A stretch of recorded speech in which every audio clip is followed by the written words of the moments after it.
Holy shit, it's 8.6. Oh, perfect. This is Okay, gonna be a good to good know. interview. Okay. Ladies and gentlemen. Good to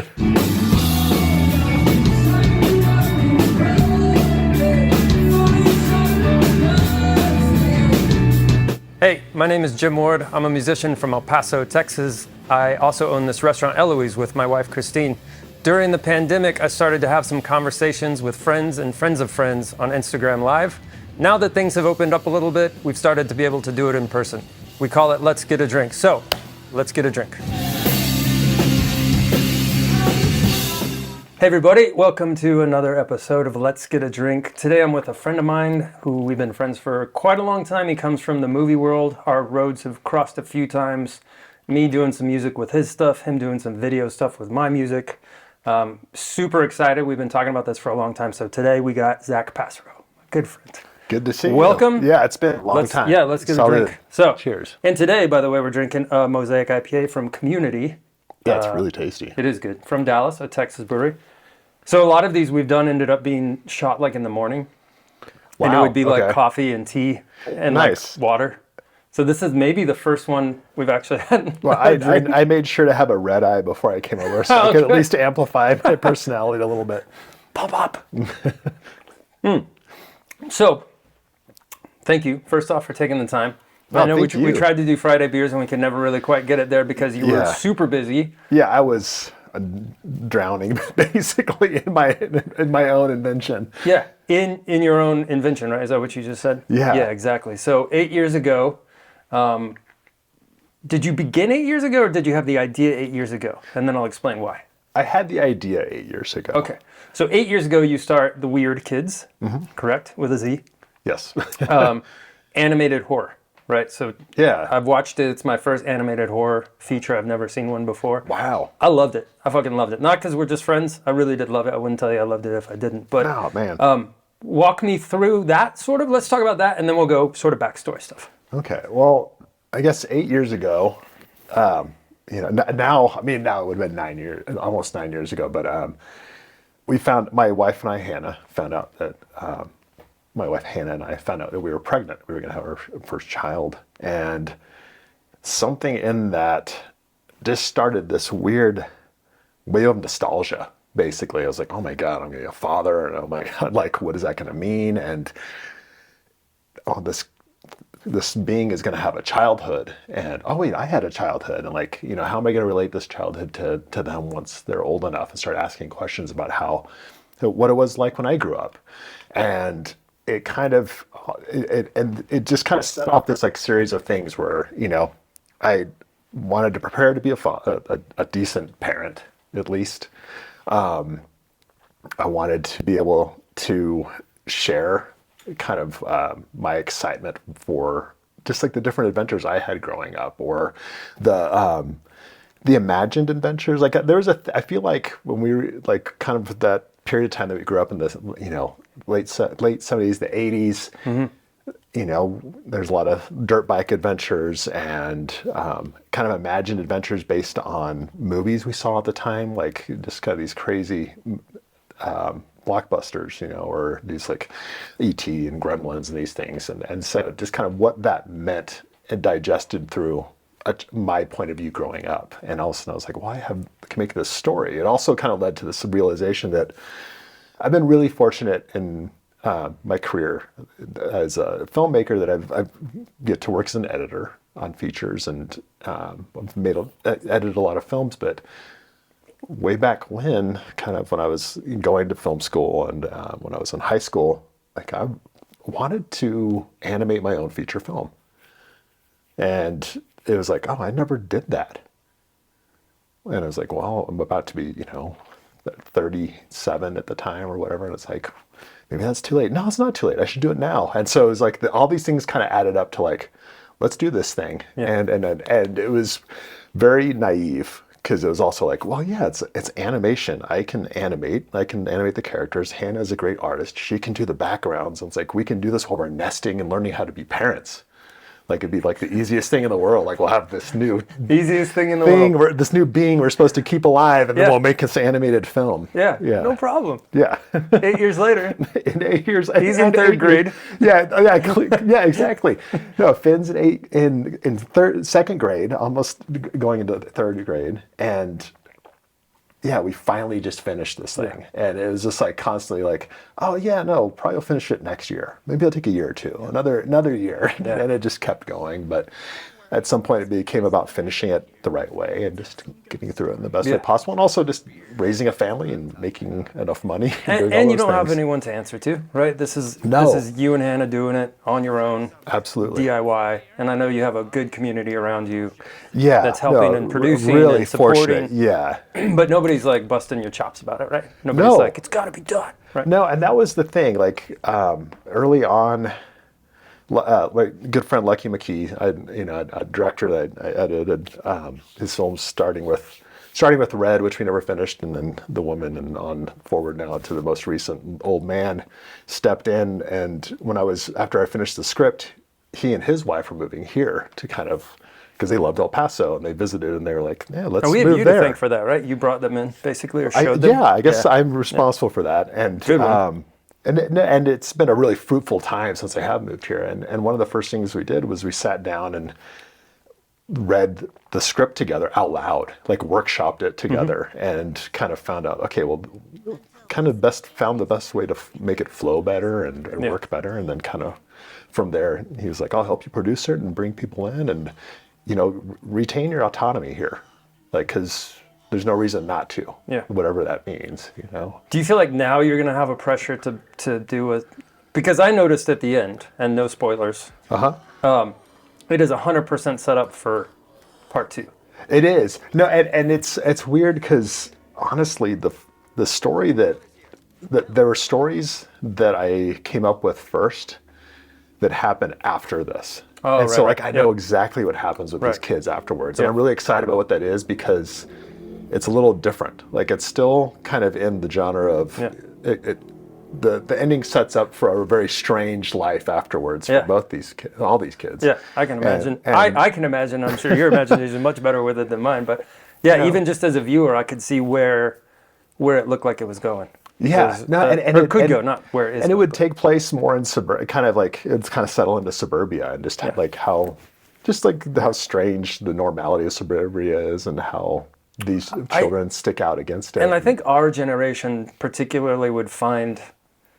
So I remember playing Dig Dug at House of Pizza, and then when we lived in Albuquerque for a couple of years, and in our neighborhood there was like a corner store. I don't think it was even a 7-Eleven. It was like a 612, like a knockoff. Yeah, right. And we would go down there and play whatever video game was down there. We would ride our bikes. We'd park them in the front, exactly like that. Yeah. And I had this like really heavy wave of nostalgia watching it, and then sort of going back and the characters imagining their sequence coming up as a video game. I thought it was just so good. I thought it was so good, man. I really did.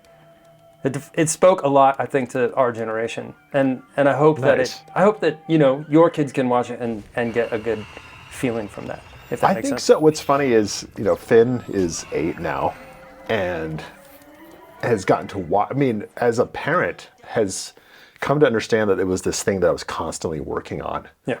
And his whole life. Yeah, and actually, Finn is non-binary and goes by she, and she sits down with me, and towards the end of things, and as I was inserting new shots and structuring, is like, okay, well, this is what editing's like. So she's learned like the filmmaking process watching this, and it's been like, okay, and we've even kind of like before. I have an amazing sound designer that worked with us on the movie, Andrew Smetic, but before sending it to him, I would still like rough in sounds because that's just the way my brain works. It's like, is this working with sounds? And we would sit down, and I'd be like, I'd put in the dialogue. We'd watch the movie go, and the animated shots as they go in for a scene, and then she'd be like, well, what sound goes there? And we'd start talking about it, and we're like, well, let's put the sound in. Should it sound like more like this? Should it be more scary? And like putting in temp music and things like that. So she's kind of learned. I think it changed her, it woke her brain up to like that idea of like, oh, this is how a movie's made. Like these things that I've watched for all these years as a child growing up. As a parent who loves making films, Does that just like set you on fire? Like, are you just Oh like, no, totally. Yeah. No, absolutely. because I would imagine, right? Yeah. Like as a somebody who played like high school football and your kids like joining you're like, yeah, right? Yes. No. You're like, you want to yes. make movies? Yeah. Yes. Oh, No, that's so totally. awesome. No, Yeah. it just kind of, it brought a lot of joy to my heart. And but it's one of those things where it's the type of movie that I would have watched at her age Right. by accident at a friend's house, Oh, right. watching it late night on cable at a Friday slumber night. party. Yeah. Night Flight. But I don't know. What was it called? Was it called Night Flight? There's Night Flight, Yeah. totally, and Up All Night, Up All and Night. yeah, no, totally. And it was like, so, but we haven't let her watch it yet because there's some violence and some things going on. It's grown up. But at the Yeah. same time, it's like I would have totally have already watched that by the time Yeah. that I was her age. Yeah, She'll watch it. yeah, exactly. Oh, it's so good. Well, man, again, congratulations on that, and really No, looking thank forward you. to seeing where it goes in the future and the sequel, which I hope will, maybe take less. It would be nice less to than get to 8 do years. that. Yeah, no, I will not. There are a few things where I imagine, so I've started my already dreaming, like, I didn't sleep for like 8 years. I slept maximum 4 hours a Yeah. night, and that was fine. Most of my life, like from when I was a child, would only sleep like 4 to 5 hours a night. It drove my parents crazy. And, I kind of carried that into, okay, well, I'll work my day job, whatever, Yeah. editing films or doing commercials, things like that. And then I will animate at night and we'll get this thing done. And, last October that ended. Yeah. And all of a sudden it was like, what the hell am I going to do? And there was like this weird postpartum. Sure. And then, there was and then there was like this moment of like, maybe I should sleep a bit. Have And you? Yeah, no, Really? I started Oh, sleeping. shit, I've been that's sleeping crazy. like 6 hours, 7 hours a night. It's 6 or amazing. 7 hours. But then already there's part of me that's like, okay, what, like, I don't want to, like, I want to continue the Weird Kidz story, but I want to find a cool team and continue it with them. Yeah.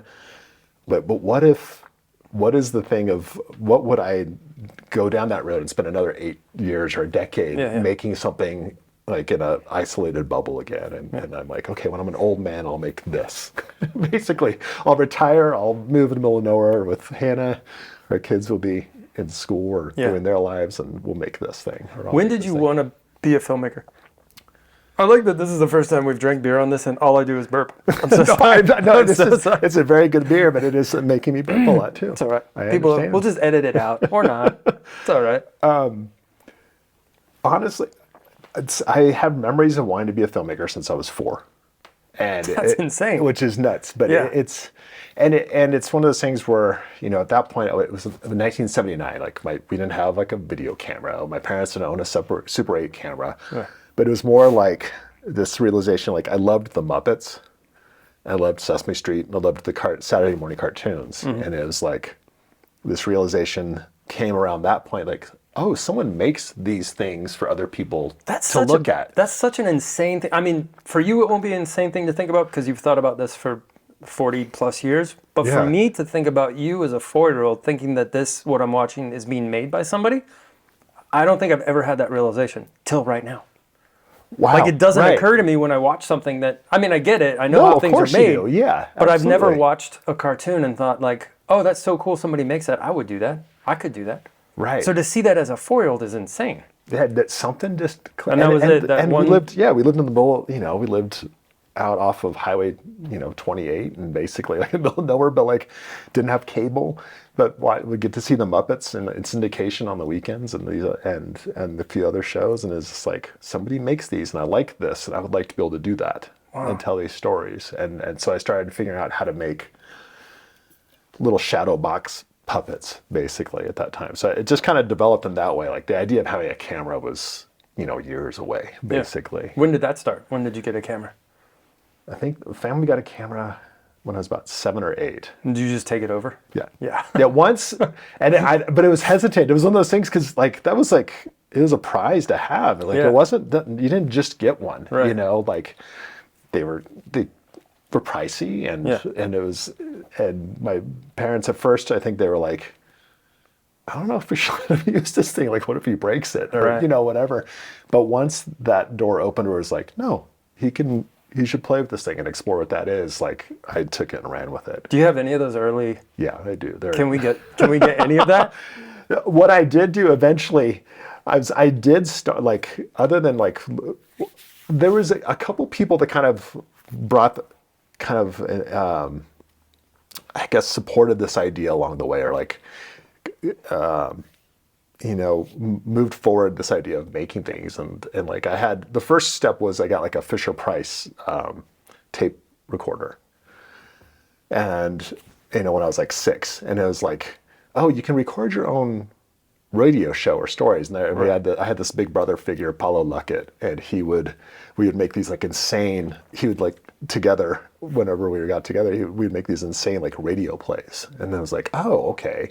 And so you're like learning the writing process. I was learning the writing process. And then like they got a video camera, and sometimes we'd make movies with them. And then when my parents started letting me use the video camera, I was like, okay, well, I'll make stuff with I got like it wasn't full-blown VHS yet, but my parents finally got me a Pixel Vision Fisher 8 camera, Fisher Price camera. Yeah. I don't know if you remember this thing. It was an audio cassette. Black and white? Yeah, yes. I remember it. Yeah, it had to be on high bias. Yeah. And it looked like an 8-bit video game, it's awful. basically. But like, I was those. like, oh my God, I can make movies now. And I would get my sisters. I had 2 younger sisters, and specifically Tess, from a young age, wanted to be an actor. Right. Who's in Weird Kidz. And who is in Weird Kidz. It was full circle. Yeah. Is a voice in Weird Kidz and plays young me, essentially. So we would make movies together, and I'd be like, and I'd get the Pixel Vision camera and be like, oh, jump off the roof, and I'll film it. And like, she's like 5 years old. She's jumping off the roof.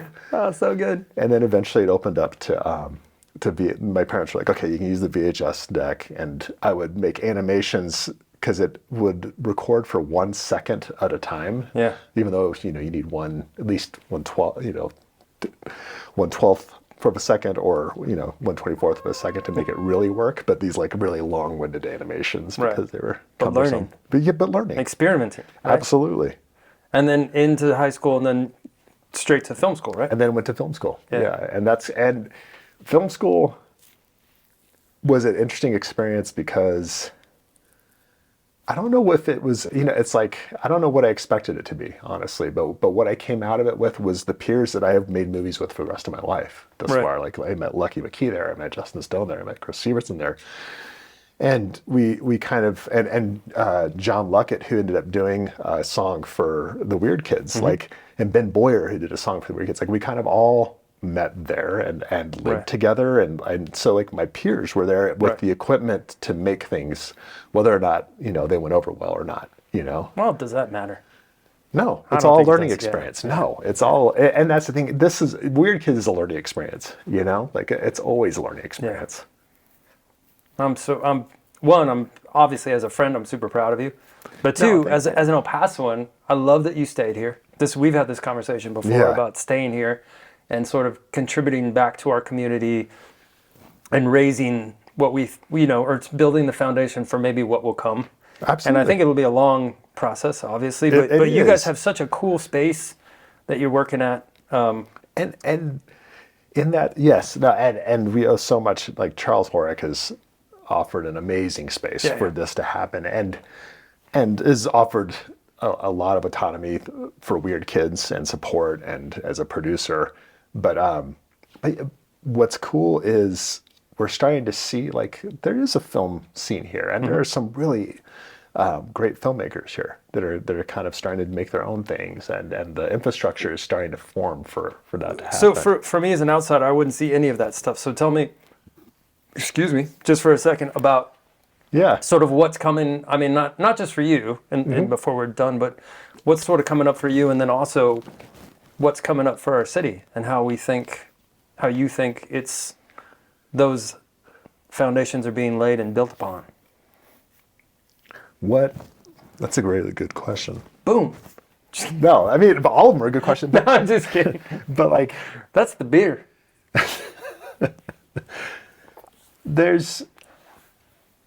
We've gotten to a point, there were a couple times, I think you'll appreciate this, like, there's been a couple times while we've grown up and been young adults where it's been like, oh my God, we are totally like, we're in a cultural epochs where like the music scene and the film scene are going to take like this artist scene are going to take off, and then it kind of starts to go and then just drops off. Yeah. That's our story. And that's our story. Yeah. But that's it. What I've seen since I've been back here, I lived here, I moved away, I lived here, I moved away. I've been back here since 2009. And what I've seen is like I started to watch that glimmer happen. And it's like, okay, wait, like there's a film scene here. Like there are people, I mean, the technology got cheaper and more accessible, but also like the know-how and the ideas and just everything started lining up where I've watched, you know, the film community grow and make films and documentaries and shorts and features where it's like, no, there's something here, like something's happening, and you can make a film here and you can crew up here and make a good film with knowledgeable people that care about what you're doing. And that was the one thing that happens other places, you know, and it's not, I'm not talking shit, but it's just like, you go to New York, you go to LA, you go to the bigger cities where the film scene has been around forever at this point, you know, and you start to, there's an element of cynicism that starts to inject itself. And people forget that it's cool that we get to make something. We're lucky to get to do what we do, make money doing what we do, if it works that way. But we're lucky to be able to make something and excited about what we're making. And that's the thing, is like I find like that excitement of like, hey, show up on set and we're excited that we're getting to make a movie today. Yeah. Yeah. You know, you get to create. You get to create, absolutely. And whatever gear or cog part that is, you know. And we get to create in a city with a very low cost of living and really kind people. Yes. And I always wonder when that secret is going to get out. Because at some point, everyone's going to come here because of the low cost of living and the fact that we're really fucking nice people. No, and you can make shit and be nice to people and have all of these opportunities. Yeah, no, it's. I hope that doesn't happen. Well, I think it will. Unfortunately, it will. I think we'll find the good spot. And maybe right? that's the cynicism of us. Well, the thing that's not going to change is we're still in the middle of fucking nowhere, right? No, totally. And that's not going to change. So I think that will always at least keep the weak out. You know what I mean? Like, you have to be strong to live in the city. No, you do. You have to be a fighter. And that's what struck me. Like, at some point, you know, every once in a while, there's like imagined questions that you have, and it's like, well, you know, what is it like to be, like, what is it about El Paso? Like, I've lived in LA, I lived in San Francisco, I lived on the East Coast, I lived in San Diego. It's like, why do I keep coming back here and wanting to make things? And I care about this community, for one. I love the creative people I've met here. I love the culture here. I love the people here. But there's something about, I love the desert and the spirit of the desert. But within that, there's, you know, you look around and it's like, okay, the plants here and the animals here, like they really have to thrive on very little and what's given them. And it's like, you give us a little bit of rain and it really flourishes. And that happens with the plants and the animals and like the creatives here, you know, and it's a beautiful thing. So beautiful. Whew, so good, man. That's such a fucking good way to end. Shit. I think we should just fucking end there. Shit. It's so good, man. So good. Oh man.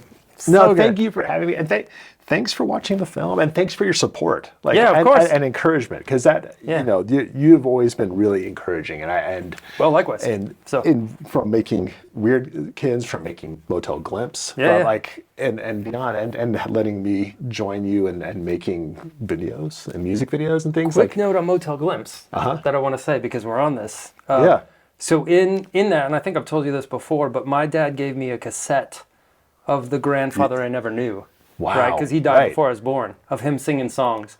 And in that kitchen sing on the on the AM radio. Yeah, that's my granddad. Beautiful. I've always loved that detail. Like, that means so much. Well, thank you for letting me do that, because that was like... And that's still, that has a big life. Go watch Motel Glimpse. Watch Weird Kidz when you can. And then IMDb has all of your list of things. It's so long. And there's so many great films that we've and projects that we've both worked on. Basically, that we should be checked out. Glad to share the city with you, my man. Likewise. No, absolutely. And thanks for taking the time to do this. All right, everybody, we'll see you next time on Let's Get a Drink.